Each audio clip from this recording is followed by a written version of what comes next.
रूसी हमलों के बाद यूक्रेन के सदर का एक वीडियो बयान सामने आया है जिसमें उन्होंने कहा है कि हो सकता है आप मुझे आखिरी बार जिंदा देख रहे हों।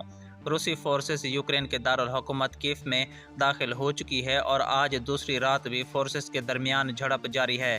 पूरा कीव फायरिंग और धमाकों की आवाज़ से गूंज रहा है। इसी दौरान अमेरिका की जानिब से यूक्रेन से इनखला में मदद की पेशकश मुस्तरद करते हुए यूक्रेन के सदर ने कहा है कि हमें फ्लाइट्स की ज़रूरत नहीं, हथियारों और एंटी टैंक सहूलियत की ज़रूरत है।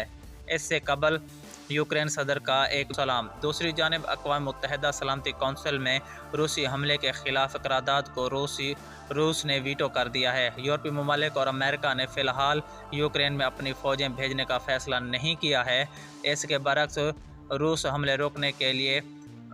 हमले रोकने के लिए पाबंदियां आयद कर दी गई हैं, मगर रूसी फोर्सेस ताहाल हमले जारी रखे हुए हैं।